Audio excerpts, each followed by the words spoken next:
This episode of Why We Bleep is sponsored by Signal Sounds. If you're new to the strange and wild world of synthesizers, modular synthesizers, drum machines and all of this hootenanny, it's pretty darn confusing, let me tell you. Many things that you have to buy. What do you buy? It's hard to know. Signal Sounds are a shop based in Glasgow, staffed by awesome, wonderful people who will help guide you through this process. They have over £650,000 worth of gear in stock, including stuff from super rare brands. People like Erogenous Tones, Folk Tech, Modcan, Rossum Electronics, and Winter Modular, who make the excellent Eloquencer sequencer. Plus, they ship worldwide, extremely fast, within 48 hours in most situations. So, if you are looking at buying a synth, if you want some advice, if you just want to chat, get in touch with Signal Sounds. Their website is signalsounds.com. That is signalsounds.com. Now, to podcast. Why?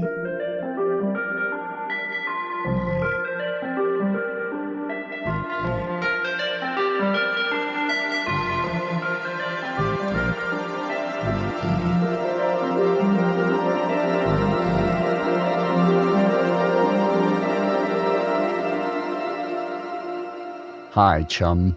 Yes, here we are again. 4th episode. Heck. And this time I've basically been out of action for the last few weeks. You probably don't want me to go, especially into what my illnesses have been. Although I suppose what I could say, just to give you some advice, if you wake up and it looks like you've been bitten by loads of insects on your face, on one side of your face, but your eye has gone pink, you might have ophthalmic shingles and you should go to an optician's and then go to an eye hospital stat, because it's bad. You can lose your vision. But that's not going to happen. Everything's fine. God bless the NHS. I'm on antibiotics and I put eye drops in every single hour now. So yes, that's been a thing. And whilst trying to manage this strange disease, I've been developing my live system further. I, in fact, actually played a gig in London, which went very well. There is a video called Mylar Melodies playing live at Ambience Chasers, which I will link to. And please check that out. It's like a 45-minute set. It went really well. It was totally off-the-cuff improvised using my kind of live system, which seems to be working. The idea here is to simplify the system and, in fact, just use one sequencer, the mighty IntelliGel Metropolis, in order to actually derive multiple elements, a bass line and a top line, but from one sequencer.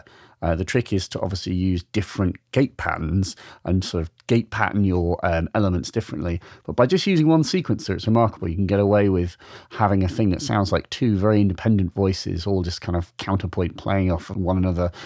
And it worked. And so, yeah, have a listen. It was quite a fun sesh. And what else? Oh, I got a DFAM. Got a DFAM.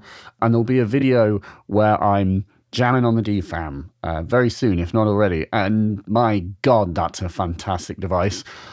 It really is. It's a remarkable piece of technology. It's like a modular patch, a weird, brilliant modular patch that is just sort of pre-patched, and you can just jam and sort of make all kinds of incredible mental techno things. I mean, you could basically just play a show with a DFAM and like a stereo ping pong delay. And so the video is pretty much me just trying to do that, like hooking up the DFAM in place of my TR8 and just adding a little bit of percussion from the modular and some other like spangly noises. Check it out. My God, that thing is amazing. It's really, really, really, really good. Well done, Steve Dunnington at Moog. Now, today, we are going to meet the ladies from Transistor Sounds Labs. Now, this is a company that is a Eurorack brand. They make a module called the Stepper Acid. And some of you will have seen the Stepper Acid. Perhaps I made a video about it, so have a look at that if you are so inclined after this. But Transistor Labs are just fascinating people to talk to. Zoe and Nina are based up in Stoke, sunny Stoke. So I took a trip up several months back, went to their house and met them. They are partners, and they are just brilliant, geeky people to chat to. They're sort of a great pair. And they work together to do this business, which is really is a sideline. It's not their primary business. They're another example of the kind of cottage industry of Eurorack. But we had a wicked chat, and we talk about all manner of geeky things, including, what constitutes the 303 slide, what actually makes the 303 slide, how they make a module at home in this cottage industry fashion, how you price things. When we talk about making music and workflow, Zoe talking about making music with trackers and then talking about the different ways to integrate Modular into the music making process. Zoe has an extremely organized system, which I think is very, very smart and really what I need to be doing.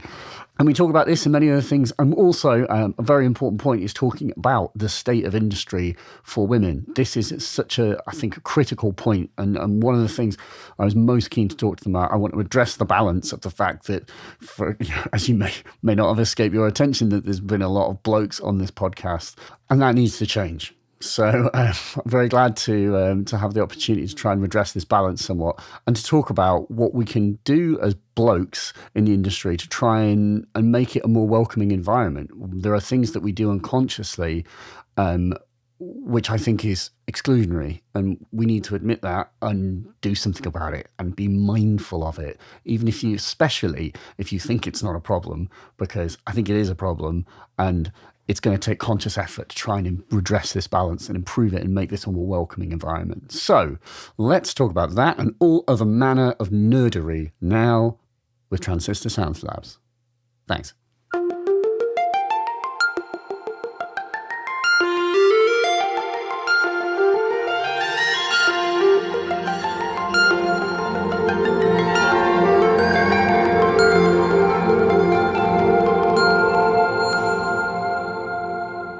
So we'll talk about the sort of inception of Stepper Acid in a bit, but let's start with kind of who you are collectively. And so it's sort of like for both of you, kind of where are you from, and what have been your kind of individual routes into electronic music? Well, we're both programmers, I think, first and foremost, and both musicians. So those are two things we're both quite passionate about. Correct me if I'm wrong here. I'm kind of speaking. Yeah, I mean, I've always been interested in like computers, tech, and music making ever since I was like very, very young. In what sense? You were you had parents that were encouraging you to? I guess from sort of parents are very into sort of fixing things, and you know, rather than like chucking something at them, so learning how things work, I suppose. If I get this right, your father made tools for a living. As he in, made things that other people would use to make things. Yeah, so we're talking like drills or bench. We're talking about like sort of fancy equipment that you put in a big machine that can like press something down and make a part for something, like in one sort of like gap. one get 100 clap. Yeah. That's like So like for mass manufacturing things. Serious. So he was an engineer, or he's I think toolmaker engineer. The sort of maker thing has always been there in my family anyway, like sort of making things from scratch and rather than buying things, and it was really helped by, I've got an older sibling that did electronic engineering degree, and I had a load of access to a load of cool things, the access to parts and encouragement to experiment with things. Like when I was young, I learnt how to program on a ZX Spectrum, as I think many of us did. Oh, luxury! I had a Commodore Plus 4, which was mostly known for Eastern Europe because it's that level of quality. Is it like a lot tank proof, or? Yeah, it was like after the Commodore 64, they made a cheaper cut down version for the people who couldn't afford a Commodore 64 or Spectrum, and that's what. Okay. I had the luxury ZX Spectrum with its lovely keyboard to learn how to program on. My confession is to like the only thing I can program is like 10 print I am cool, 20 go to 10. The thing you'd run into Dixon's and type. And basically, we had an Amstrad in the family, like a CPC 6128, which was like probably, must have been the late 80s. I don't even know why my parents bought that. And I just remember like the fun of loading games on it. That was all. I was never encouraged to do programming. What is the benefit as well? I mean, there's a lot of folks who say that, you know, you should try and get kids into programming. Obviously, Raspberry Pis. Like, what does it give you? Why should you do it? I think it encourages you to not be sort of accepting of the technology you've been given, and know that you can always modify it. It's the difference between being a consumer and being someone who's actually actively creating things. Yeah, I would say so. Yeah. Is it important to, contribute in that way? Have you Yeah. always felt that things could be done better? Yeah, I think so. Especially, well, more recently when, computers are turning into iPads and things like that. And I know Apple's done efforts to teach kids programming with like the Swift playgrounds and all that sort of thing. But ultimately, you're not really, getting low level on in terms of programming. I think it's empowering to make your own things, generally speaking. Yeah, definitely. Yeah. Plus, it gives you a deeper understanding of it. I mean, whenever I try and get into anything, I always try and make one rather than just passively consume one. That way I can have a deeper understanding of how it works. Yeah. There's definitely like a certain mindset that requires that. I'm so passive. Like, when I think of things like Reactor, I always just want to use the tools other people have made, although I dream about the idea of we have tools. the opposite problem exactly. Yeah, we do. Like, we'll be making music, which is fine. And it's like, I'd love to have a modular though, like Wendy Carlos did, and you'd be making all the patches from scratch. It'd be great. Finally get a modular, and it's like, it'd be really nice if you could actually make our own modules, because then we go a level deeper, and then you get into that, and then you're like, well, I'm going to make my own tools in order to make the module though, because Is that's how it got started, basically? Yeah, kind of like. After. Sorry. That was my fault. I was like, Nina, you're getting back into electronics, aren't you? And how difficult would it be to make a 303 staff sequencer? And you're like, oh, it wouldn't be that difficult. I could probably do that quite easily. Yeah, we'll make one of those. And then like, that's the very, very short version of a very long story. That's the start of the story. It's a very short story. It's like, it'll probably only take like a week or two. We'll manage that. And then we kind of evolved it. And several years later, we have Stepper Acid. Did it only take a week or two to get a No. No. It depends what counts as a Stepper Acid. I mean, it's slowly evolved rather than having a particular, this is the first version. I mean, okay, so this is like the official first version, but you go way back and you can see our old YouTube videos, and there's when we had it running on the Raspberry Pi but with no interface, so you had to talk to it via a terminal, I believe. Yeah, and then there was a version running on an Arduino with just a DAC attached to it. Everything else was running in Python. Yeah, that one is. It was just like 3 DACs loosely connected, and that was when we just sort of working out roughly what it was going to be. Do you work from programming into the real world effectively, like prototype it in programming? And that's pretty much what happened, wasn't it? You were working on the Python side of that sort of thing to do a rough draft of what it could do. I happen like making software synthesizers and software modules, and then like trying to put them into hardware with a lot of help from you. And from your point of view, obviously you're doing the hardware and everything, and it's pretty much all you. So, and you're like, okay, well this bit's done. That's cool. Let's just slot that into place. So you'll program it first. I mean, that seems like such a, and that maybe seems the appeal of programming for kids, is it's such a easy way of making things without needing physical materials. You just need a computer and you can make something. You can do something. Yeah, it's like Minecraft versus Lego. Exactly. Yeah. It's exactly that. And I think it gets, particularly for kids, it's getting them used to that they can't break these things. Like they can experiment and they can. You can write code. You're not going to break the laptop by writing some code. Well, you probably could. You probably could. You'd have to be really advanced. You'd have to be advanced enough to do You'd probably know you were going to break it. Yeah, if you're worried about breaking it, you're probably not going to. You'd have to be quite knowledgeable yet reckless to do so. So I guess that sort of ties in with what we were just so learning how to program when I was young on a Spectrum, but and I sort of left the electronic stuff behind for years and years and years and studied computer science at university, and then I ended up in a web startup for 10 years, I think, something like that. Too long. So it was a lot of server side coding and all that sort of thing, and that was day to day stuff. So after coming home from work, or towards the end working from home, I wanted to get away from the computer screen. So I don't really want to be programming synthesizers and things like that. Sentiment we've heard from quite a few other people into modulars as well. Which is exactly, yeah. To get away from the modular is an avoidance of a computer screen in the evening. Yeah, I spend all day in front of spreadsheets. I don't want to have to like come home and have fun with what looks basically like the same kind of interface. I want something that's different. So, yeah. So following on from that, I started getting interested in electronics when I saw people talking about the Arduino and things like that. I thought, that looks quite easy to use. I was like, the last time I looked at this, you needed like a processor, you needed RAM, you need a memory controller, all that sort of thing to do this. There was no like ready-made like hardware front end. Yeah, and then I was software. sort of introduced to the world of microcontrollers and how easy they are to program, well, comparatively easy they are to program in C. And from there, when Zoe asked me if I could make a step sequencer, I was like, yeah, it actually seems quite easy to do. So were you into electronic music though? By that, you know, you had Yeah. Oh, we so both were. you both have like this.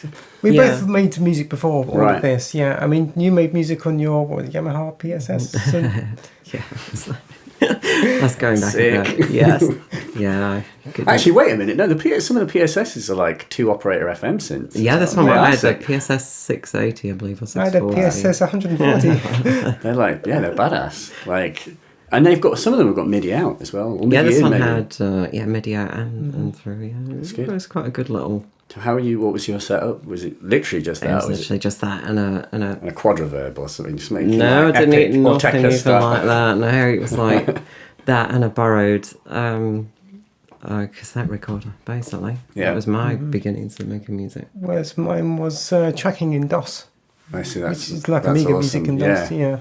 Trackers, I wanted to ask a little bit about those because like I have this sort of you know, like all electronic musicians, I'm always kind of looking for some magical solution to making better music, which I think is what inspires us to just keep buying things Absolutely. when we should Yeah. just get better at what we've got. But like, what is the appeal of trackers? Like, and what particularly what do trackers do so well that people still use them, and are they better? Do you know what I mean for certain styles? Because I'm Well, listening to like that Aphex, There's like a few things at work here. And for start, how do you define tracker? Is it that it's a 16-step sequencer that uses hexadecimal? Do we count it as a tracker if it uses VST plugins as opposed to just samples? And then the old school hardcore yeah, way. Yeah. I mean, I know why I use trackers because it was something I somehow stumbled across for free in DOS, and I went to Maplin and bought a £3 microphone, and I could make music all of a sudden. It wasn't Yeah, good so- music, but I could make it. And a few hundred tracks later, they got vaguely good, almost not that good. I think you're pretty good. I've actually recently released retrospective album of the early tracker music I made. It's And great. yeah, but there's like about an album's worth of good music out, hundreds and hundreds of Hundreds tracks. of like Yeah. vignettes and things. But it's Yeah. particularly with that interface, like what is the strength of it? Like what does it do well? It's very good for if you're trying to kind of manipulate samples in a very particular kind of way. You can, if you want it to be 16-step sequenced and sample based, it is really a nice interface for that. I'd imagine it's very similar to the Kai MPC series, although I haven't used it personally. I guess it's like when you're changing parameters in real time on the fly, isn't it, as well? So you can do crazy manipulation of And baking data into each step in Yeah. quite Yeah. a quick way. Yeah, you can get quite a bit of data in there, but you have to be kind of happy with hexadecimal. That's the thing I always found Yeah. slightly frightening Yeah. is using hexadecimal for like filter I sweeps. think the only reason I got into it is because, well, I wanted an Amiga and couldn't have one. So, when I got a machine that could actually make Amiga music, I was kind of excited by that. And partly it's just that it was cheap and you therefore can make music with very little setup. So now that I've got a modular, I try and get back into tracking every now and then. But to be honest, just using, say, Ableton Live and a modular is better in pretty much every sense. So. Do you not find that like part of the strength of the tracker is its limitations as well? If you do only have 4 or 8 slots. Oh, generally, yeah, that can be good. It's okay. The main difference I find is that if I'm the kind of setup I usually have is I've got a modular and I record one part at a time. Each part's monophonic. So if there's, say, like a 16-track song, you work out the length, multiply that by 16. That's how long I've spent actually, playing the parts. That allows you, because you're doing one note at a time, you can actually slightly change the timbre as you're playing, so it's a dynamic timbre. You can't really do that so much with trackers. With trackers, it's kind of arse backwards from that perspective, because what you have to do is you make a timbre first and you apply effects to it, back with old school 90s trackers at least, and you would record a middle C and then you write the music afterwards. So you need to come up with the sounds first and then come up with the music afterwards. Whereas these days I tend to work the exact opposite. I make the melody first and then I play it one track at a time on something like this modular.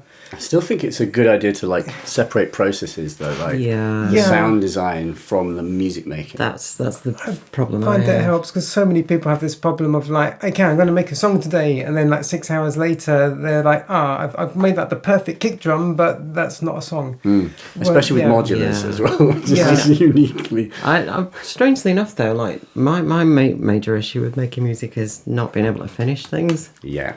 Like I've probably got. You're a perfectionist. That I've probably got close to like probably hundreds of tracks, none of which have ever seen the light of day. Yeah. Because I'm not 100% happy with them, which is a weird sort of like.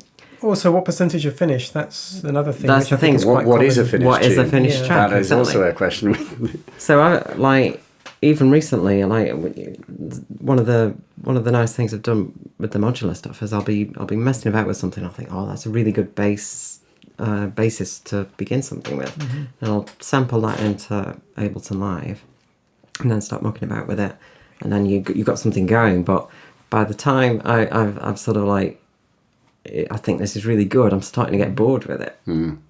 And too much focus on like one particular element. This is just. Whereas Zoe's approach is completely different because you start off with the fundamentals of a track. I'm an outlier in every and then way. you flesh it out with the details.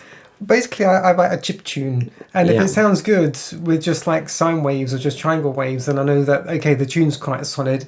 It's not going to be a bad tune hiding behind good timbres. And then when I go and record it afterwards with the timbres, I know that's going to be adding to something that's already a pretty solid foundation. So just to be clear, you write the concept, the sheet music effectively first. Basically, with just do you have like a generic template that you just load up? It used to be until very recently I would write the music in Reason, and then I would export the MIDI file across from the office over there to the studio here, and then in Reaper I would record it all. Using Reaper is basically a multi-track tape recorder.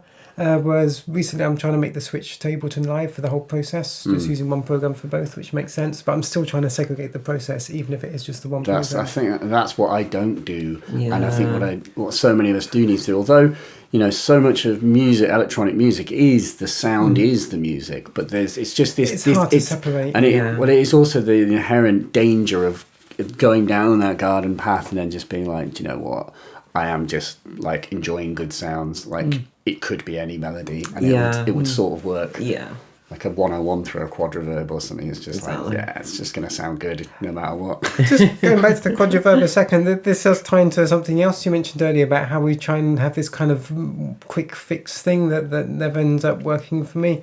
Yeah, like I bought a quadriverb like a year or two ago now because.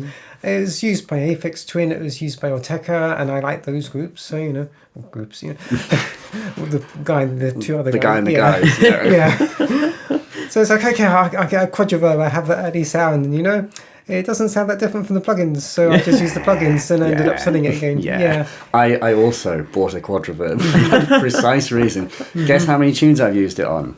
That would be none. I've used it in one, but I can't remember which one. It's 100% better than what I managed with the damn thing. I still have this kind of idea that I'll use it for like live, but I'm just like, nah. You don't want to be lugging with that gear when you're going live, though. And I've got an adverb that's like, that's it. I'll just use that. The other good bit of advice was one that you gave me, which was to get a Patreon, because arbitrary deadlines help.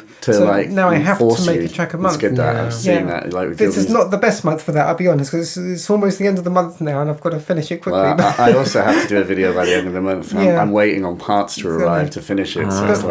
But when I don't have a week off holiday and when I don't have a cold, it works out really well. It's good. We do need like arbitrary deadlines, because it's true. The work expands to fill the time available. And if there's infinite time, then the work expands infinitely. Oh, yeah, that's the other thing. I can tell there's a big difference between, say, when I'm making an album for myself for fun versus when I'm making a soundtrack. Right. The soundtrack, it gets done quicker, and I don't muck around as much. That's for someone for a project. Yeah, I don't think, well, I might start doing something if once I've got this other bit of equipment, it's going to be perfect, and then I have the right setup, and then I can start. No, I just make do with what I have, and it's good enough. Yeah, absolutely. It's, yeah, you need an objective. I think it was some advice that Chris Randall had sent on Twitter. He was like, you've screwed up if you've started a project without a kind of concept in mind. That you should have like a musical sort of, it's my 202 and 808 stripped concept. Yeah. And I'll just set those things up and make some music for that project. And then when I've got enough tracks in that folder, it's done. Kind of that kind of ties in though to me wanting to have like this one perfect studio that's minimalist and all matching and everything. And again, as soon as I get paid, that goes out the window and I do it properly. And I'm like, no, we can have a hodgepodge. I need to remind myself, 99% of people, they can't tell what you're using. They don't care what you're using. They care whether it sounds good, which is a rather sensible attitude that they have that I do not. And as much as I like the idea of being able to say like, okay, yes, this was made using only 808 style drum sounds and it was made using like MS-20 type synth sounds and nothing else, no one cares. So, no one does care, do they? No, so you can no one mix even and knows match what those anything you things like. are. It's just like... Right. And then it occurred to me, so if I want it to appear to be neat and tidy, just don't show them a photo of the studio. Have neat and tidy cover artwork, they'll be happy. Absolutely. If it sounds good, and even the people who do care can't tell. Because since people know that I use Modular, they're like, oh yes, I can tell it's Modular and everything you've done. And they'll talk about some really old track I've done. And I'm like, no, that was entirely in reason. That's thought. Yeah, So, I've had the same thing with Juno. Yeah. Oh, such a cool Juno-y thing. I'm like, hey, it's not that at all. But let's not worry. It's true. Yeah. But yet I don't know, would music, do you need the modular? Should you just do everything in software and use like Diva or whatever? And I think eventually you might be able to do it all in software, but there's a certain kind of untamed sound I get from the modular that I cannot at the moment it's the get from plugins. instability, particularly on like the filters and things, which don't behave quite the same in software. Filters, like from playing with Diva and things like it, it's always the filter is like a gotcha. Like it's not, especially like with just to come back to the Juno, is like when that has such a particular filter sound, none of the clones actually do the exact sound it makes. They really don't. Or even like quite often even the same filter, just different like units sound slightly different. Like the components age and go weird. Does this 808 clone sound like an 808? Well, it sounds like this 808. It doesn't sound like this one. I mean, there's tolerances. I've not had that much experience with real 808s, but there was the Tip Top. He had an interview where he's like, when he was designing the modules, that he was testing them against 808s, and he really discovered a wide divergence in the sound. They really didn't sound alike. You know how many people say want to make something that sounds like Selected Ambient Works 85 to 92? That's not actually got an 808 on it. That's it's literally something else I was going to ask. The FX Geekery. Tell me, obviously we've talked a little bit about the inception of the stepper acid. Why did the world need another 303? What did it do that nothing else does, and why did you make it? So we wanted a 16-step sequence. Well, you... I probably overemphasised the 303-ness of it, to be honest. So you convinced yourself to buy a modular, which was the first... I wanted one for quite some time, though, in all fairness. Convinced yourself that's how everyone gets this kind of strange. Oh yeah, this was before you were into modulars, wasn't it? So it was before I was into them. Yeah. So we're talking 6 years ago, maybe now, something like that. It's about the same for me as well. And so you had your sort of... I had my modular, and you were concerned I was going to be making bleepy music. Did you think the melodies were going to... I thought the melodies and the productivity was probably going to go out the window. Why on earth did you think that? Well... But you see, my role model was Wendy Carlos, so that's what I was trying to do. Wendy is like pure melodies, but I still don't understand how that... Resno and Atticus Ross, that's the kind of thing I was trying to aim for. So I was concerned about it anyway, but as soon as you got it, and I had a go on it, I was like, this is cool. I like this. And you can use it like a regular synthesizer without the constraints if you want to. So I mainly play keyboards. I love playing like music live on keyboards. And so when you got that and we plugged a keyboard in and I was messing about with it, I thought this is really cool. But it'd be kind of nice if I could get some sequences running without having a computer plugged in, without anything else set up. I want some sequences running on there. Which was about the same sort of time as you said you could probably make a sequencer, couldn't you? There we go. It was a good timing. So it was kind of good fortuitous. I told you so. Yeah, exactly. So you see, you could do this and you could make a sequencer. And then we sort of decided on the 303 because, well, why did we decide on the 303? Well, I think mostly probably because of our age. I mean, it's not like we were there in the 60s and we like the 8 steps that you kind of Exactly. do in a Well, very you analog way. originally had 303 many years We like ago. acid house. We like acid house music. You had a 303, but I did, yeah. I remember using that and how much of a pain it was to use. It is really awkward piece of plastic. It was well done with the limitations they had at the time. Also, it's old, and so the buttons started to stick. The buttons were sticking, everything. Yeah. It was sort of... I love that. Why?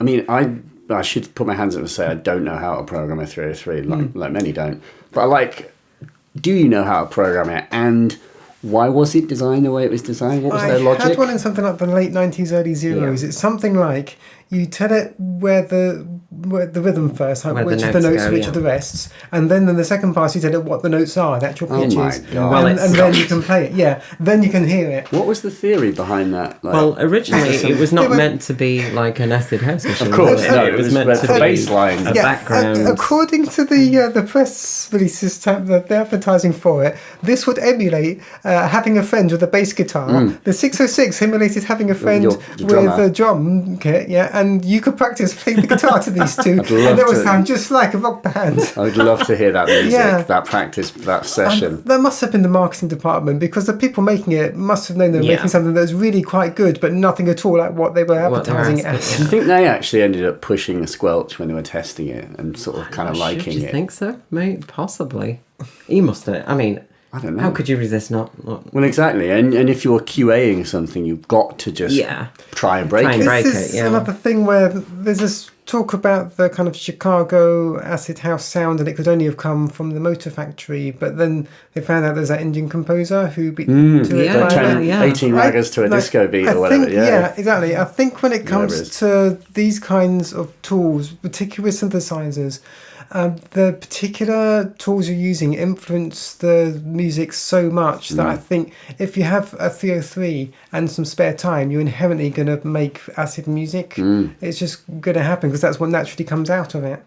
It's Yeah. harder to not make that kind of music with it. It's definitely true. Like the easiest. Also, I was talking to Tom Whitwell about that, and it was how actually, and Justin, the 303s kept coming up because it's just like.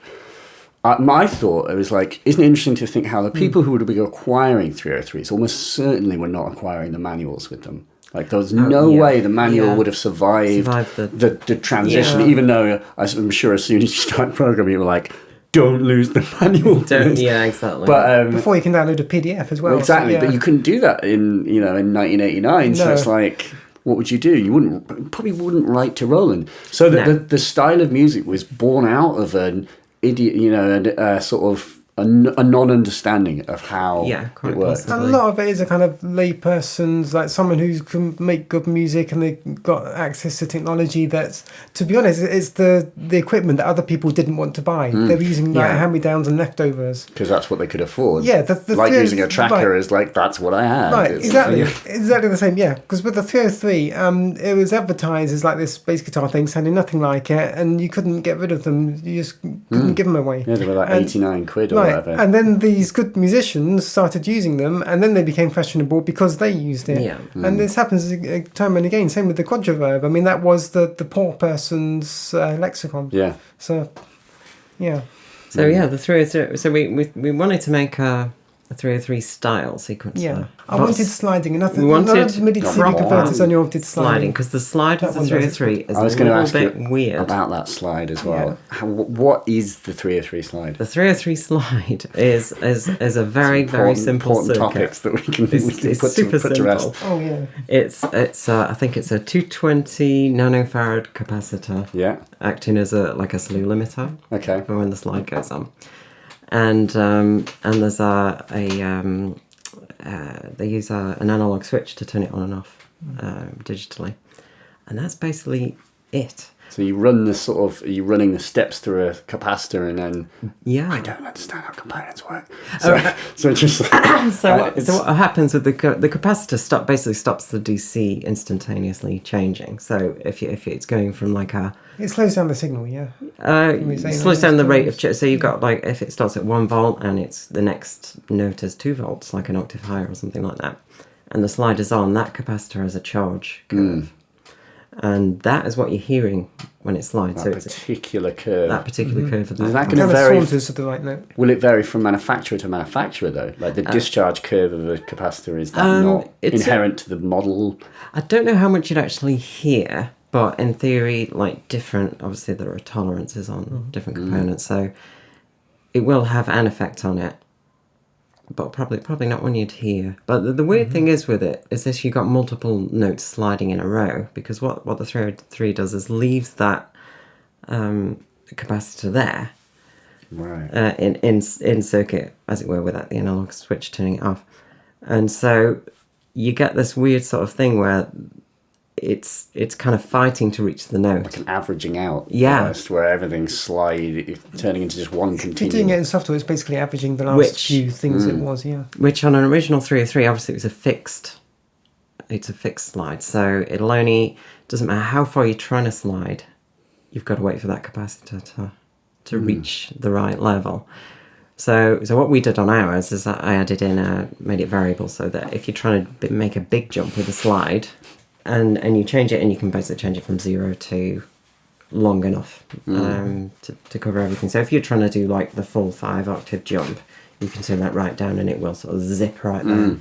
The nice thing about it being fully analog is obviously there's no stepping, even though it's called stepper acid, there's no stepping with the slide. It is a proper slide. It's an analog slide. It's an true analog slide, which I think is one of the characteristics that makes the 303 slide, sound. It is. It does. I mean, I've been playing around with kind of constructing sequences from constituent parts, and I was thinking, like, I can't slide. I need a slew limiter in the path. Yes, it is just such a funky element. The thing, I love slewing some notes, just tying them together. But the problem is with a lot of the manufacturers, because they're trying to make what's easier to build rather than what's easier to use, they'll have it slewing all the notes or none of the notes. And I want to just slew the notes that are tied together, not the others. And that's kind of should be a fairly basic thing to do in music. You need CV controllable slew. That was one of my constituents for buying one, was that you needed to have CV to engage the slide. Yeah. And so it can be consistent every loop round as well, just because you want it to integrate with the rhythm and not to be all one thing.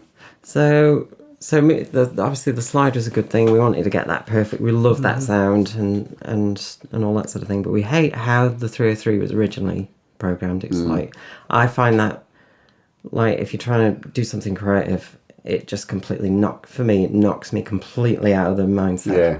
The engineers did well with what they had at the time, but it was 1981, I believe, like when I was born, so it's going back a little bit here. I'd like to think this is the kind of thing they would have made today with today's technology, had they been trying to do. Well, they did, didn't they? They have made the TB3. They have done it, yeah. And then they made it like a Tron synth. It's interesting. Worth making it as a module. Yeah.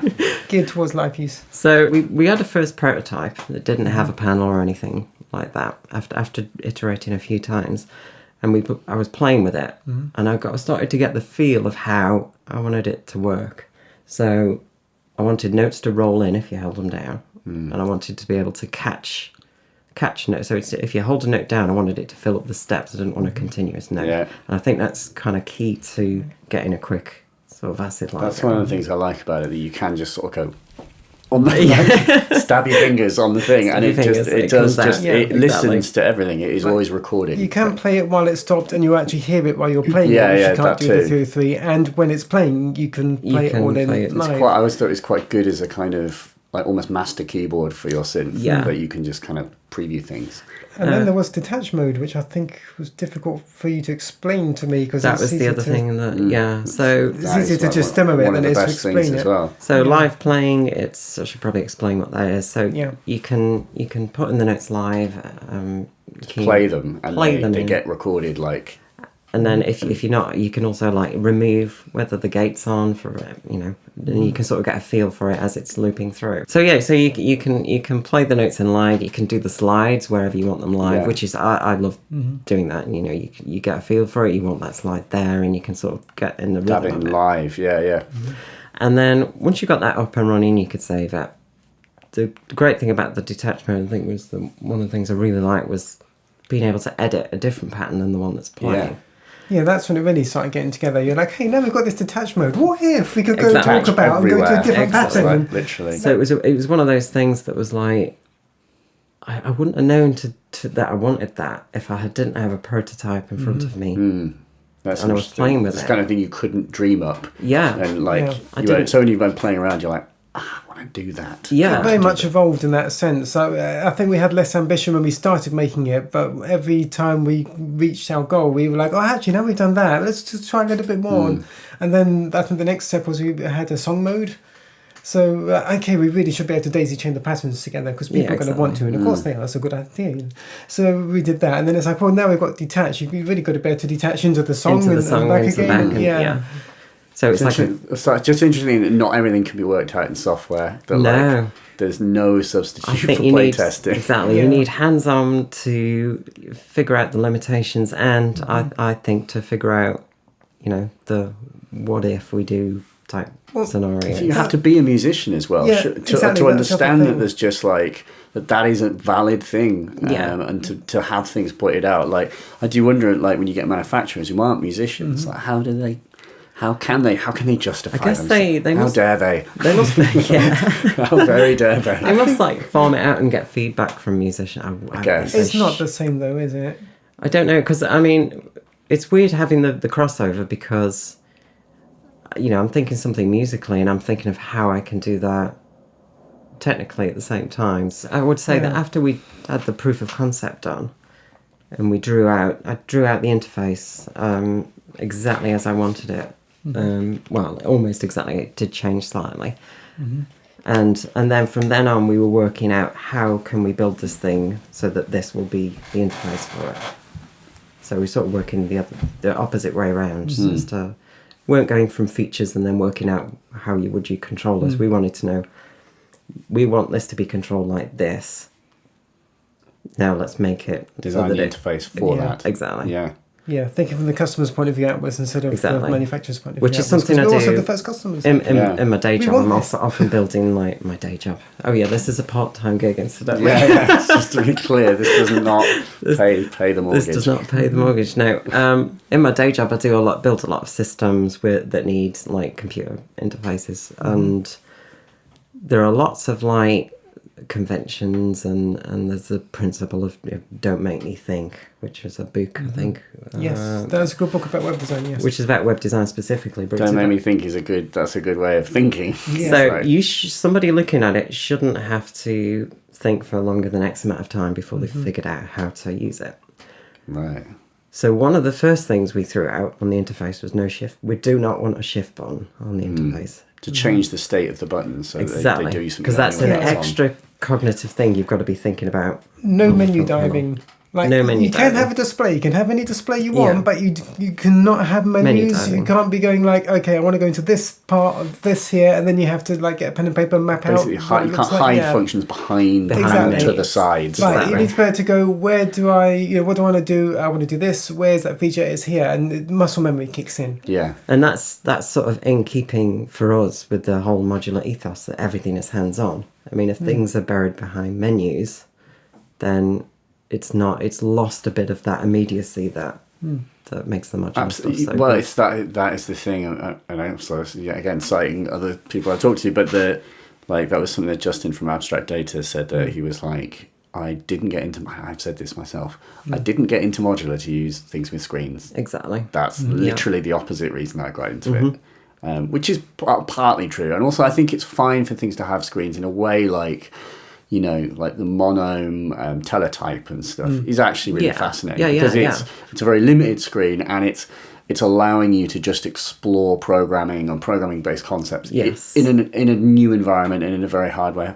I think it's fun. Yes. I think I it's think just that's totally, yeah. what is meant by that is lazy design, effectively, where you haven't thought something through. If you're hiding a user interface behind a screen, I think that then you've sort of lost the essence of what would make the whole thing work.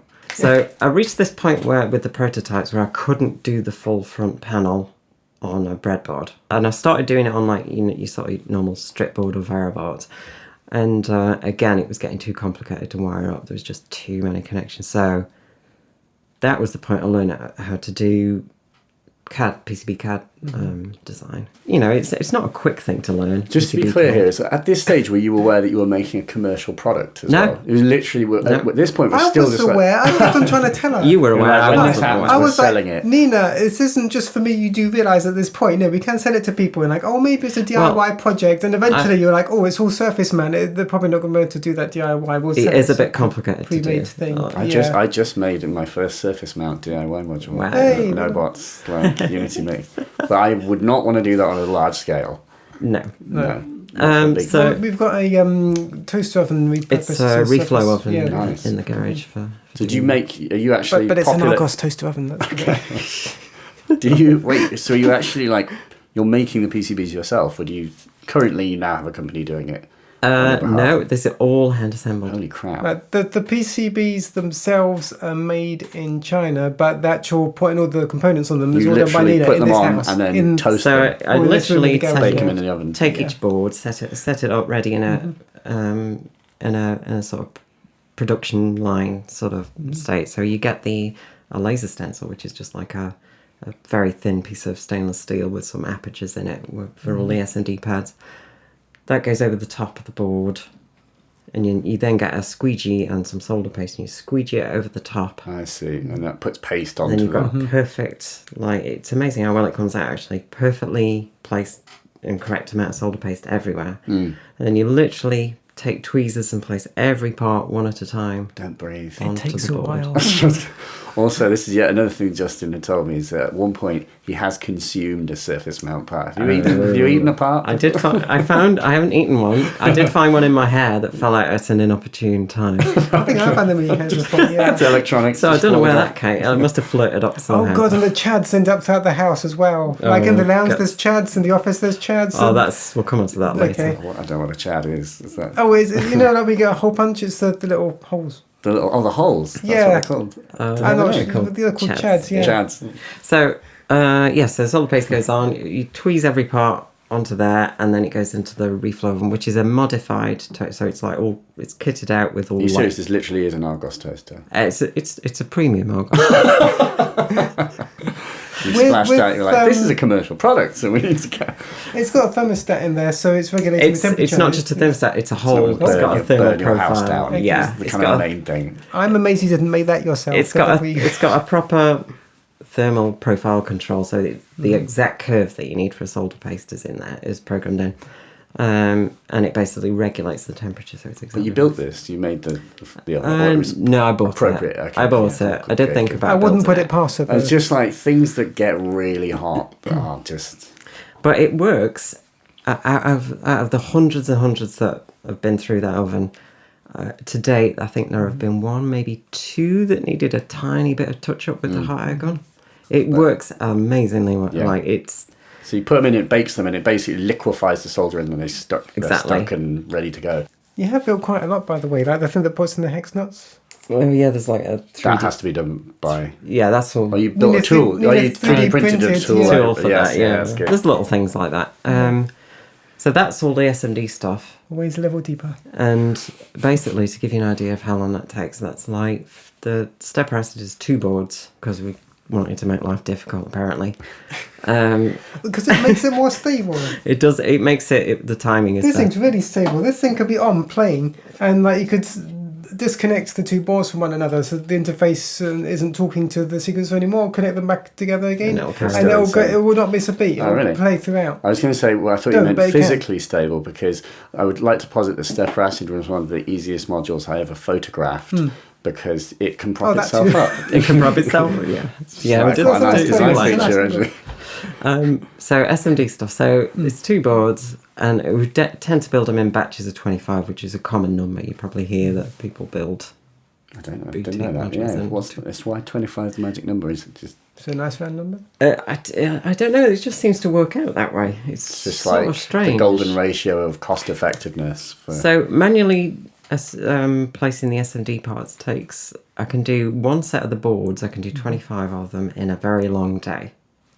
So we're talking like 12-hour day, something like that. And there is a once you open some of those chips, you've got to get them on there quick, because otherwise you're going to have to pre-bake them, which is a whole other thing. Okay.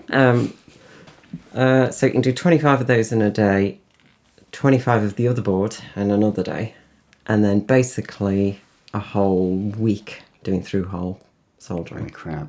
To finish off To finish the bits and 25. bobs, like pots and like jack sockets Exactly. and all that stuff. And by the time you've got the final assembly and Buttons, packaging. I suppose buttons. Yeah, even that doesn't quite finish it. You've got to put the buttons on and little things like with the 7-seg LED here. I think most people just leave that as it is, but then you've got a vinyl cutter.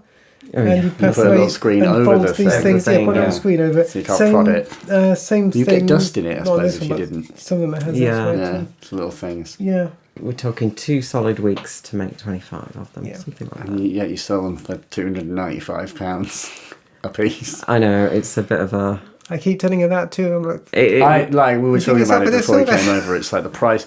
It's interesting. Like pricing is a kind of a fascinating topic, because it's like, what do you charge for things? And Yeah. people don't realise it. There literally is. Obviously, you've got to cover your costs and Exactly. so forth, and you've got to build in margin for dealers if there's a dealer Exactly. network. But ultimately, there is kind of a psychology to a price, and that has to be I thought think about. so, yeah. It's like, don't be too cheap, I think, is the sort that's of. Don't what be I've tried too telling cheap. her. Yeah, don't be- Originally, jobs, I wasn't pay like, I'm yourself, rather pay ashamed yourself to a say. reasonable way. Yeah. I won't tell you exactly Well, what I originally sell them, was charge a thinking of decent selling price. it for, but it wouldn't have been I wouldn't have been able to do it. You wouldn't have been able to have a dealer network, certainly. It wouldn't have worked. Yeah, It just just- wouldn't You have see, worked. we're a good partnership. Nina has the skills, I have the esteem. Yeah, Yeah. that's Two of good. us. That's good. Like, Yeah. just value yourself. For Yeah, God's exactly. sake. Like, There are a lot of little parts though that go into it. There's not just like the assembling of the boards. It's all of there's the manual assembly and all that sort of stuff. And then you've got to box them. You've got to wrap them. test them. Test Oh, them. yeah, and testing. We Supporting, didn't even obviously, the talk ones that about are out testing. in the network as Plus well. the original, 2 years of actually designing it. That The you need to pay for R&D. that ideally. Yeah.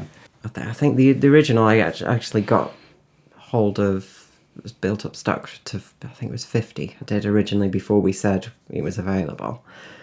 And they went very, very, very quickly. They were all direct sales at first, which was really good because it cost a lot of money up front to get panels made Yeah, and all it's that like sort all of thing. the testing stuff, the equipment. Test equipment and all Just that like sort of pays stuff. for a lot of that. Like, 350 quid soldering iron, that sort of thing, and fume extraction. The cost, like, it's all good, but Just it's all huff that expensive. stuff. Like, that's the good There's stuff. only so much of that you can take. So there was like so the initial and each and every time we've sold out, I'm like, oh, I wonder how many more we'll sell now.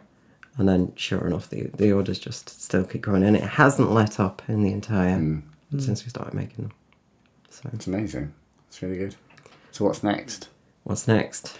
Am I allowed to ask that? How much are we allowed to say? We can cut this out. We You can can cut say this as much or as little as you want, or you can say too much. Well, and it's we a can bit just of a bit of an open secret that we've been working on a drum equivalent for a little yes. while now. It's a sensible next choice. I mean, I You think could lots kinda of work people it have out. had this idea, like, oh, you should make a drum one next. Like, yeah, we've had that idea too. But the age being what it is, there are now, there's the Acid Lab thing Exactly. as well. Yeah. There are kind of 808 style things. There are How 808. will you...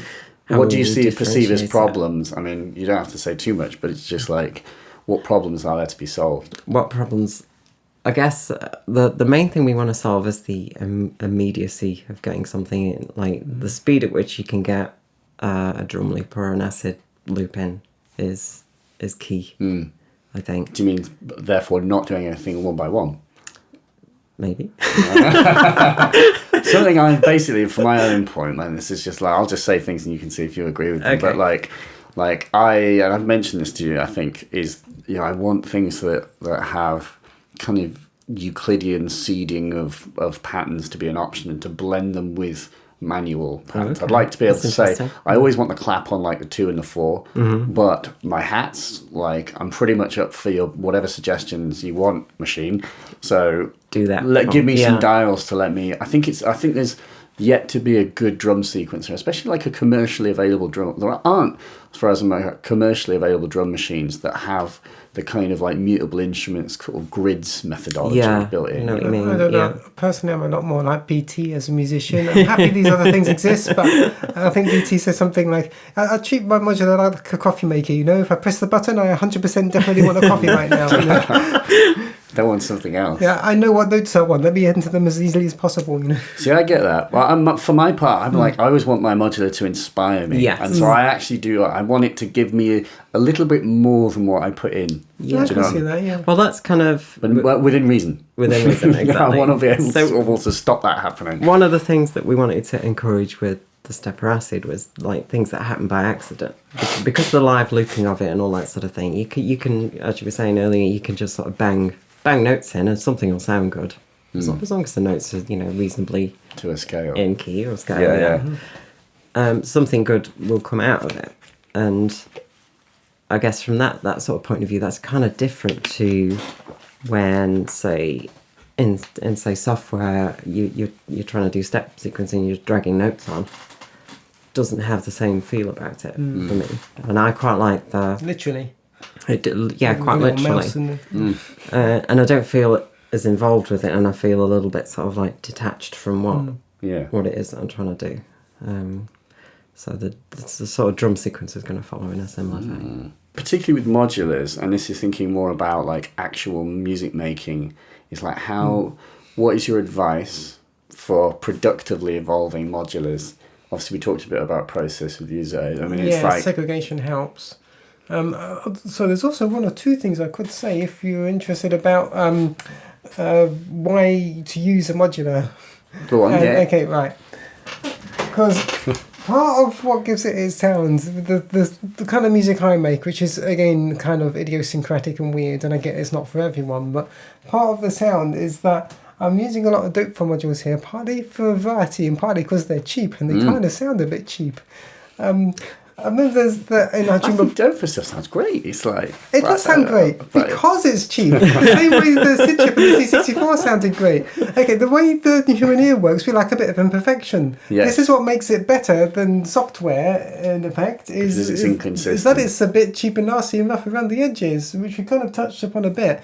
The unfortunate thing here is that a lot of fashion, and even when it comes to, say, making music, is showing off that you've got more money than other people, which is really unfortunate. As someone who mostly, didn't have any until recently, just it took us that long to save to get this place and everything, it is really unfortunate because it shouldn't be that way. But a lot of what gives my music the sound is having the analog stuff that you just can't get with plugins, and that's annoying. I think there's definitely something to say about It's bad advice, but it's true. about giving yourself a limit and then working within that limit. Like, so if it's a case of modular, give yourself 3 rows of 104 HP or whatever and stick with it.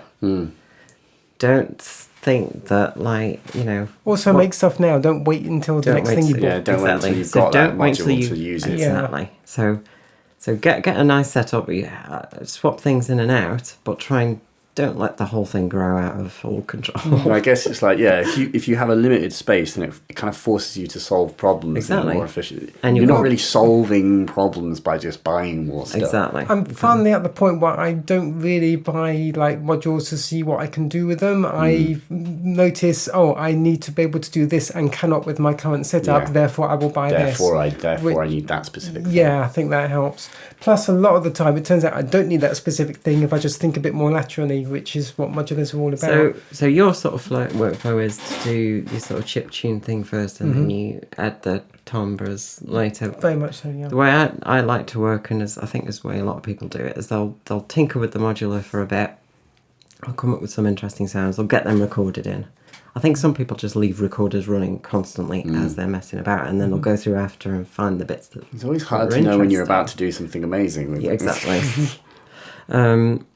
But I guess I've been more into making like loops and things on the modular, which is something I really like doing, that sort of thing, and then capturing those and then layering them together.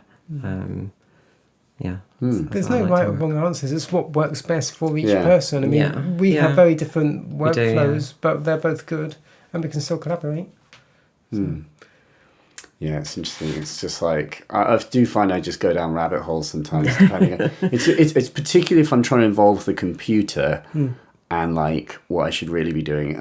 Basically, what I end up doing is just making exclusively modular music or exclusively computer music. I find it really hard to combine the two things because when I'm composing on the computer, I kind of go to the modular. I just want that sound, and my problem is I'm doing it during the writing process. And therefore, you just then spend hours trying to get a hi-hat. Exactly. Well, you could try making a computer track, and then like once you finish, you're like, actually, maybe there's one sound or two of these sounds I could just swap out for modules, and it just gives it a And again, that's basically what I've ended up doing because it's the only practical way I can do it. Yeah. Like it's like having your blueprint or your sheet music before you. Yeah. Also, can we briefly talk about multi-track tape recorders? Because this is this is a fantastic invention that really revolutionised pop music that I don't think people talk about enough. Like they think electric guitars made a big difference and a few other instruments, but no, multi-track recorders made a big difference. You can tell when the 4-track came out, when the 16-track came out. And a lot of what I would consider the cheating that I do is layering up multi-tracks.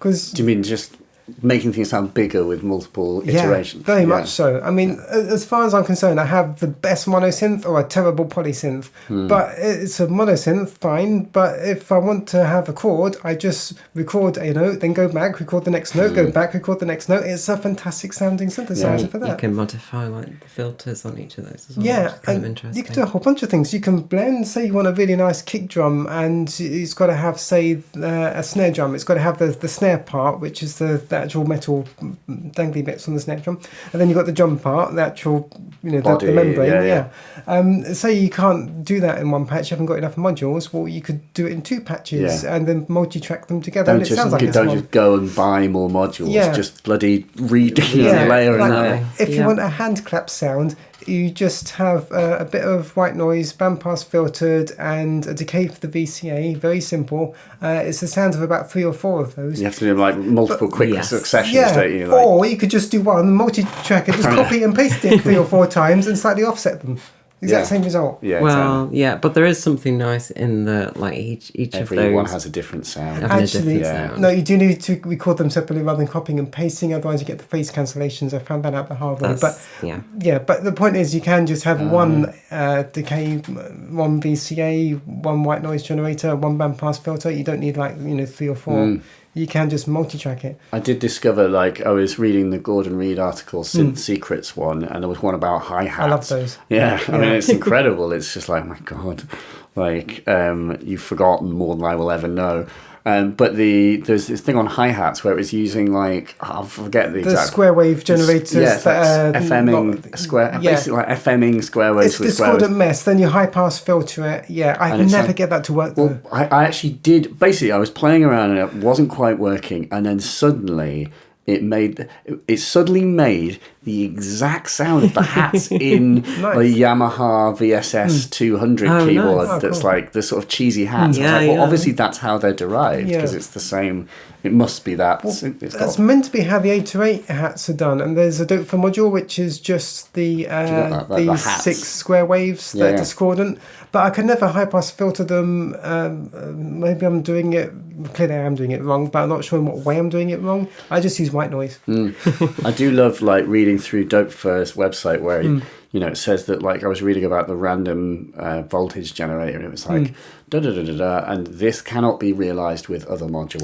It's just that's a really good point. It's just if you weren't wondering it's implying that that's the correct way is that to modularize the process. And that's why a lot of these things are so simple, and people go, I want multi-function things. It's like I prefer discrete single function things personally. Well, that's the Unix philosophy, so going back to more geek roots here. But it's about having a set of tools. Each tool does one thing very well. So, it's a white noise generator that does that one thing very well. It's a VCA that does that very well.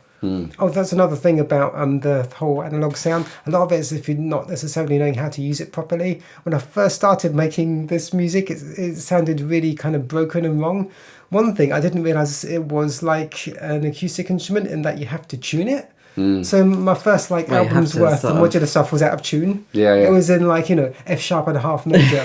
So I only discovered that when I was trying to overlay some string samples. It and would never fit. Yeah, and I had to detune them to match from the sampler.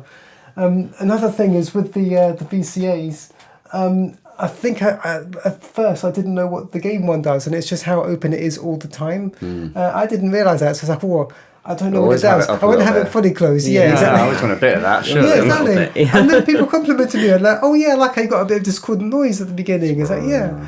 But that's all part of the charm. It I is think. part of the charm. It is like, I mean, I've been like fanboying over Stevie-O forever, and he's basically kind of always got his oscillators droning in the background. Yeah. They're never fully disappeared. So, Yeah. but then it becomes, I think, Embrace the noise. it's exactly. But then you have to have a good ducking, I think, so that the kick drum Yeah. always Always knocks it pokes out. through. Yeah. Because that's, I think, for like especially live improv modular. The beauty is you can sort of just do anything, but you always need the kick drum to be available. And when Yes. when you've dropped, it has to has be to be audible there. when it comes back. Otherwise, people just like what's. Yeah. It's just If you like- lose your kick in a live gig, I think you've Yeah, lost. that's it. You've lost everything. I tend not to sidechain compress all that much. I mean, I do it like say with the kick drum versus just the bass, but not with the whole mix. Just But Suppose if it's a and good on- mix, then yeah, you're you're fine. good, yeah. It's just that thing of like a fail safe. So it's like Yeah. if I screw everything up and I've got crap levels, at least the kick At drum least will the be kick will still go through. poke Oh, yeah. through. Yeah. yeah, you Yeah, need to have a definitely. kick. Yeah. One of the things which I want to talk about is basically women in music technology as well, especially because it's like, especially with like this whole Synthrotech thing and all of the other thing, like, Oh, yeah, that was all which going is on just like, recently. ugh. But like, it's sort of, I mean, my approach. I mean, I'm a bloke, and it's just like I'm looking at the industry and trying to see it from a woman's perspective. And I guess my question, it's more just like a talking point because it needs to be talked about, is the kind of, I feel like things are getting better and that people are waking up to the way that the industry is not welcoming inherently. And it's like one of the things that I've noticed particularly is like the use of language in stuff, where it's like, hey guys, and it's like that the assumption that basically you're talking to, especially on forums when it's like you don't see people's faces, that it's a boys club. I think And the way you name the forum, for instance, Gear Sluts will be Yeah, one. sluts and muff wiggler being a point. Yeah. And my question is that still a problem? And what is getting better and what needs think to change? the still? broader sort of like internet forum thing is perhaps not exclusive to music technology. No, not like so. if you go on Reddit, heaven forbid, or which I've been known to do. the same assumptions usually apply. It's the default assumption is that everybody you're talking to is a bloke. I still find it weird that is. It But is a kind of it strange is. thing, but you do know, like if you're looking for it, you notice it all the time. I think and the main thing I just want to sort of the question is whenever that is raised as an issue.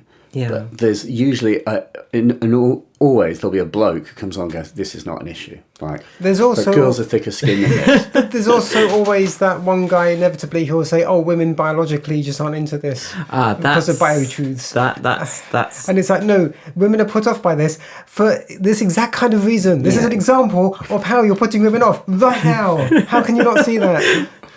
I think it's really interesting because we've been involved with the Yorkshire Sound Women's Network. helping out when we can and doing Soldering workshops, soldering batching workshops workshops. for young girls. I think they're like sort of 11, 12 age group. Yeah.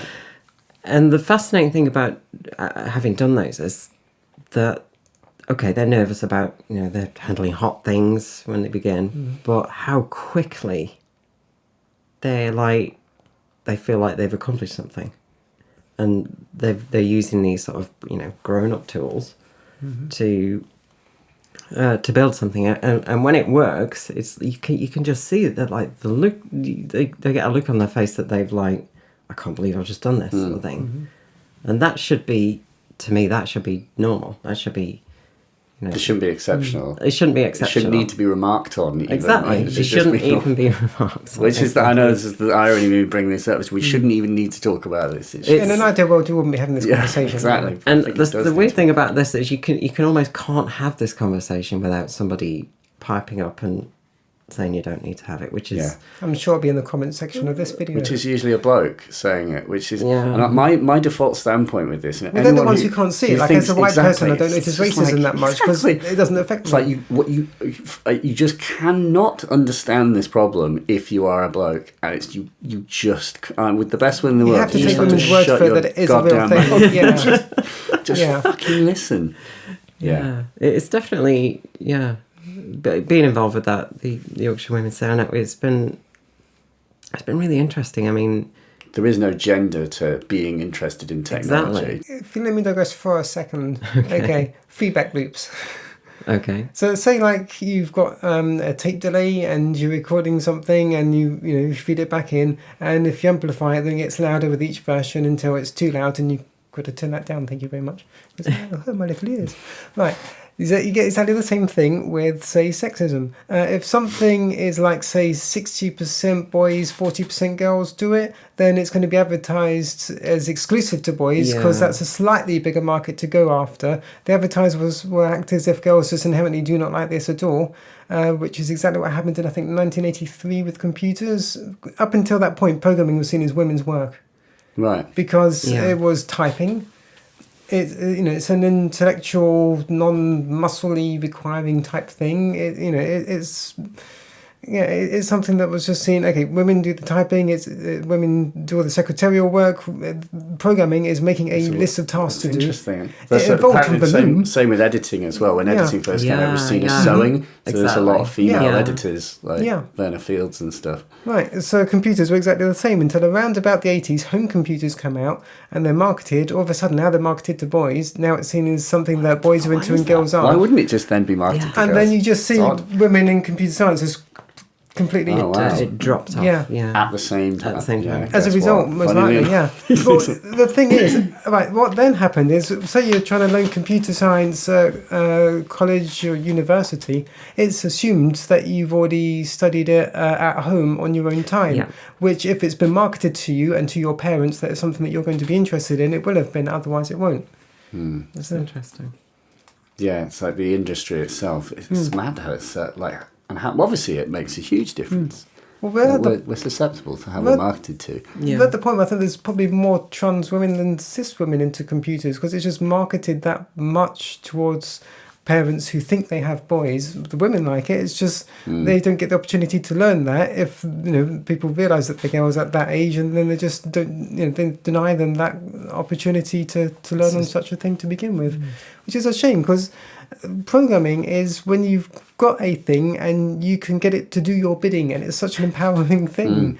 There's nothing at superhuman speeds, no less. There's nothing boy-like or girl-like about that. It's just exactly. It's like Lego. Certain people find that fun. The kind of people like puzzles and things, they will like that. And yes, Lego, Minecraft. Our niece is into Minecraft. To get into programming, it's good. Do you think then, as this sort of generation ages, then that balance, that 60-40, will just fade, and all of the online conversations it takes a conscious effort. I think there's not like there's any one particular thing that's wrong and one particular thing you can easily fix. It's a whole bunch of lots of things working together systemically. A lot of them are inadvertent as well. I mean, I think that's the most thing of them are This is these the thing. small things, and therefore when people bring it up, they're like, "Well, it's not a big deal," but that's just a small piece of a very big problem. It's the little things. I'd say, if a forum where you're discussing synth stuff is seen as being just for guys, because 90% of the people there say are guys, or they're going to end up talking about other guy things while they're there. Before you know it, you've got like a subforum there just for discussing like porn or something, and then it's like, well, there's no way I'm going to be interested in going there. It's something that's signalling you're not welcome here. We're going to be objectifying. One of the problems with the current sort of forums that exist, like if you've got a common problem and you search for it on the internet, and the first result is gear slots. Yeah. That is signalling you're not welcome. What are you gonna? Yeah, it's just like what the fuck? I know. Can we swear on this? Yes, you fucking can. Oh no, I know no one likes being told how to talk, but it can make a difference. Like- and just things like say, instead of saying your man cave, just saying your cave. Yeah. You're no longer That's one signalling to any women present, you're not going to want one of these. I think in the case of, like This is not for you. Like the gear slugs thing, it's like you look at that and it's like, how could you ever recommend this to like a youngster growing up? This is the place where you're going to solve the problem you've got with your MIDI controller or something like that. To a young person. I think a lot of it is like on the internet in particular, the tone of voice obviously doesn't come across. Yeah. When Yeah. somebody's joking, that doesn't come across. Yeah. There's also a lot of subtle things that you can't say for sure. Someone's definitely being sexist, but it seems like it's statistically a lot of the time it happens one way more than the other. Like if, say, you're asking a question and if you're a woman, they'll assume that you don't know anything. If you're a man, they'll assume you do know that, but you're just Yeah. asking this one particular thing. It's, That happens a lot. It's the type of reply and the information delivered implies Yeah. an assumption on the knowledge Yeah. on behalf Like, of the questioner. if you're a woman into tech going into a shop trying to buy something and you happen to be with a guy, it will always be the guy that you're with that they'll talk to, not you. You can ask any question, they'll answer him, not you.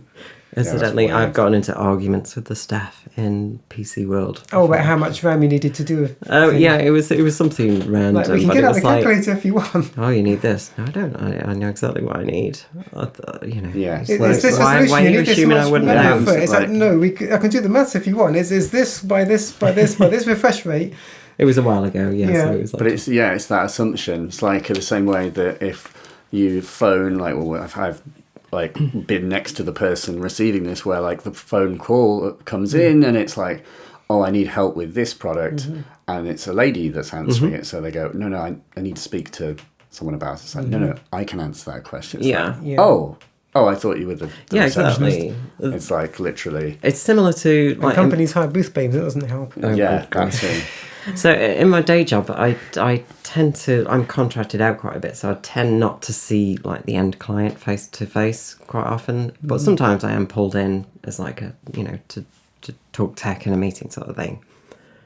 And there's always this sort of weird sort of like point in the meeting where they realise that I'm the one that's doing the technical side of things.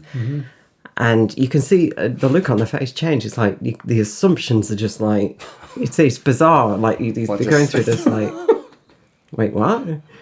I've got like wearing a wire or something. Yeah, exactly. Someone's telling you what This to isn't say. some elaborate prank. Yeah. Yeah, it's weird. I mean, I would like to think that things are getting better. It's difficult because I don't see it from the other side. I can't. They are getting better, but through active work. It's not Yeah. just happening Yeah. by passively. itself. Yeah. People are having to be reminded. It's things like affirmative action, and in the long term, things shouldn't be people should not be segregated. The notation from the Tumbers may be, but not the girls from the boys or anything like that. Yeah.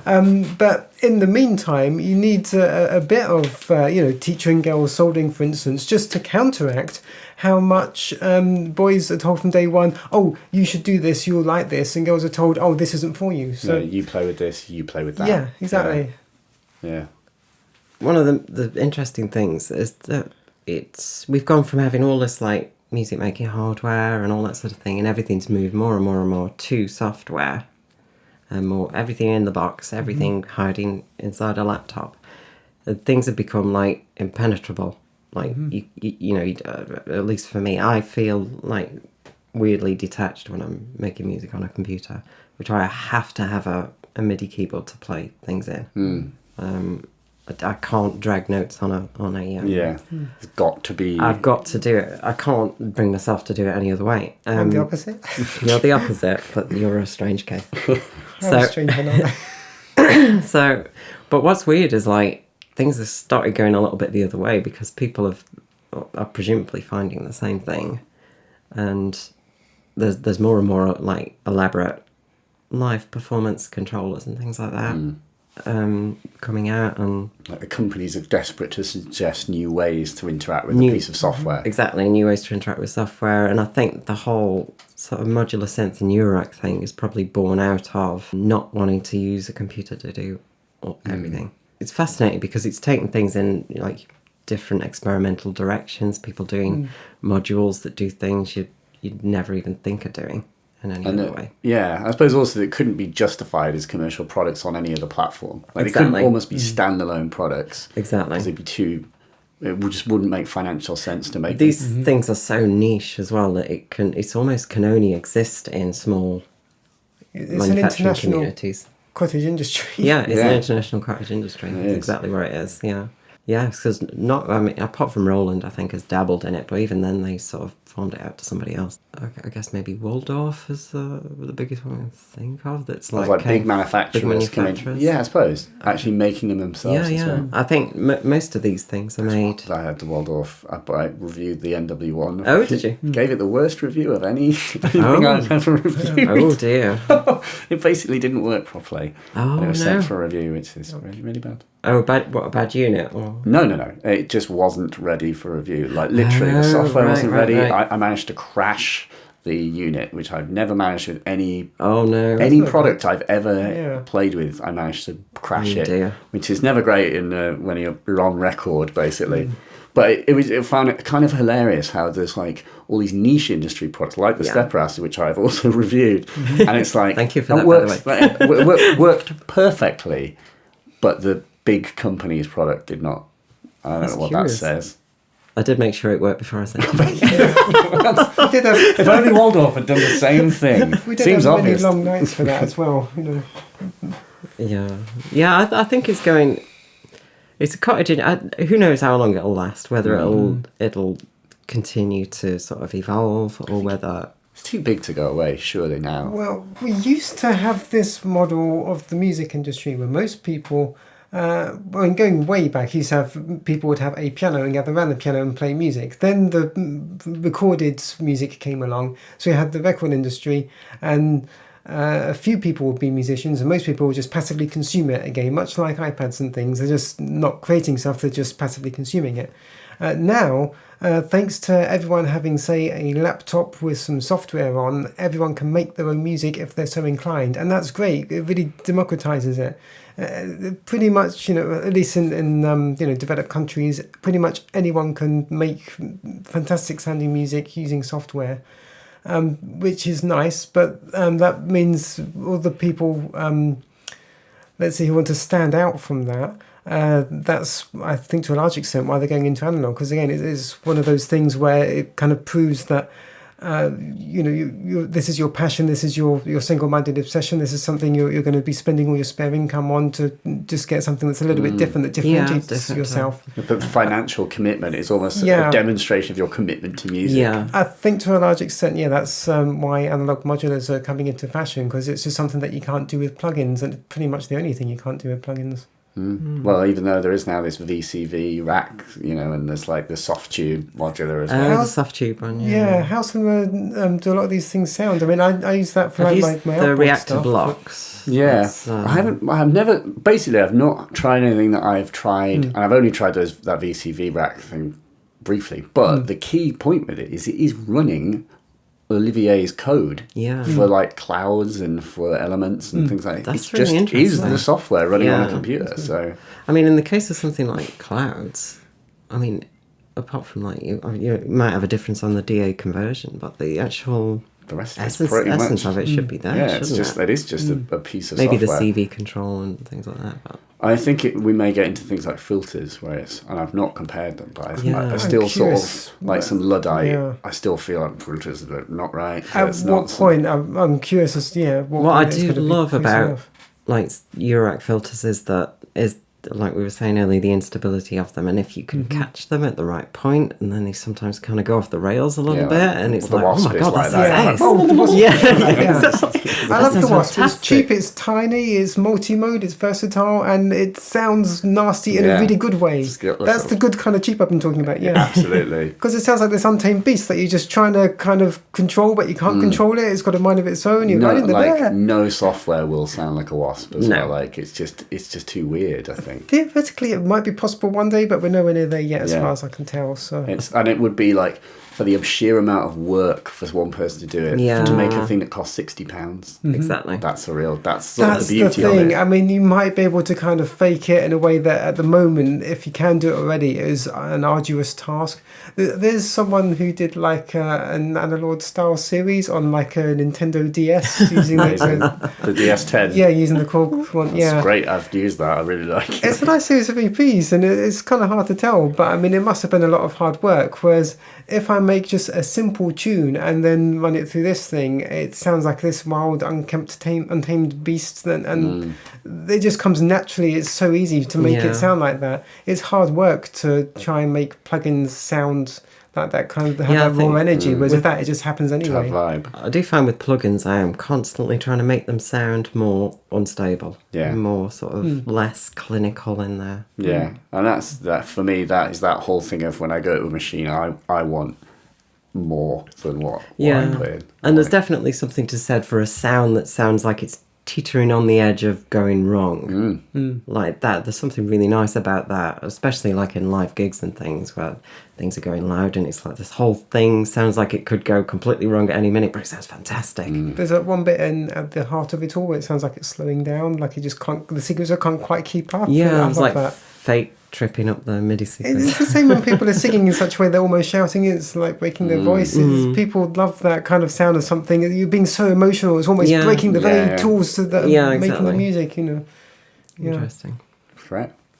Cool. Any other things to get off the chest? Are we all pretty good? We sort of not in. We've only got like an hour or two left. So. Right. Okay.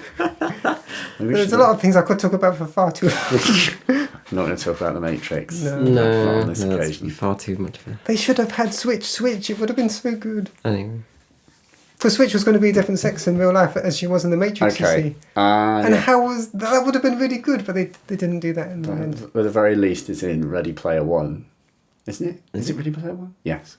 There is a male character in the virtual world who is female in the real world. Oh, that's something. I've just ruined that for anyone who's because it is a plot twist. Oh, I see. This is a spoiler cast. Sorry. Spoiler alert. Well, thank you very much for your time. Oh, thank you for making the track. Thanks for having me in your house. Lovely. Anytime. So do you want to have a go on Main now? Yeah, let's play. Cool. All right.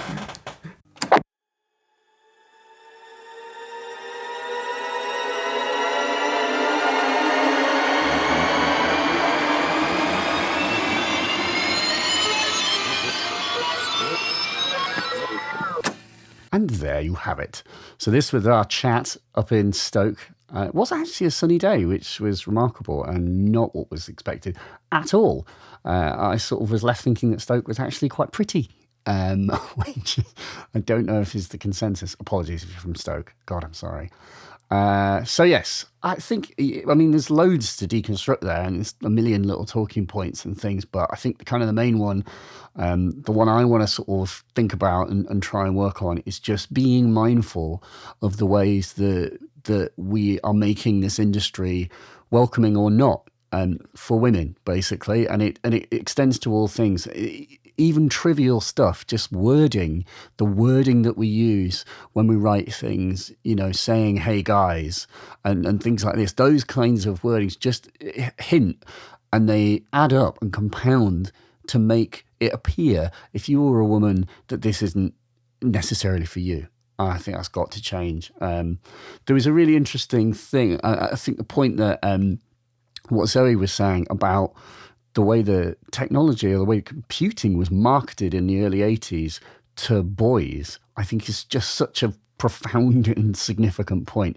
And actually, funnily enough, at that Ambience Chasers gig that I mentioned at the start, I had a really good chat with husband and wife teachers, team. Well, I guess I don't know if they work at the same school, but both teachers. And they were talking about the fact that there was this sort of shocking imbalance now in the amount of girls who were signing up for the computer science course in the schools. And it was sort of heartbreaking, but they weren't sure what to do to redress that balance. And I don't necessarily have any solutions, except to say that I think there is great work being done in terms of encouraging, girls to get into computer science and just these things are not gendered. They should, and they are not gendered. They're just things like Zoe says, if you're interested in puzzles and working things out, then it's just a person thing. It's a personality thing. It's not a gender thing. And so, if you are If you basically are a person who is listening to this and you have some power to try and encourage or to try and promote those kinds of technologies, those kinds of interests to young women, you should be doing it. We should all be doing it. And we shouldn't act like, there is any bias, there's any suggestion that any aspect of this is more interesting to blokes because it's just a techie thing and that makes it a bloke thing. It just is. It's just not true. It just isn't a thing. And that needs to stop. That we have to stop thinking about it in those ways. It's just an interest, and it's interesting to everyone. And so we just need to try and not make it weird. If I'm making it weird by talking about it, but it's just to try and be mindful of what you say, be mindful of how you word things, and the fact that it is such a fucking shame that all of the forums have names like Muff Wiggler and Gear Sluts. That is fucking stupid. It really is. It's a real shame that they're called that. And you might not think so, but what if imagine you're trying to encourage your 8-year-old niece to learn about modular synthesizers. Where do you send her to? Do you send her to Gear Sluts and Muff Wiggler? It is fucking stupid. So I don't have a tremendously great solution because I don't know if they're going to rename those forums, but do you know what I mean? It's just like those are like touch points, linchpins of building knowledge and sharing knowledge to do with these fields. That's what they're called. So that's not ideal. That's all I'm going to say. So anyway, please check out Zoe and Nina's projects at transistorsoundslabs.com. That is transistorsoundslabs.com. They have the Stepper Acid, which is an absolutely awesome Eurorack sequencer. I have had that for quite some time now, and I use it with the early years. It's power sequences there, and it's an awesome improvisational sequencer as well.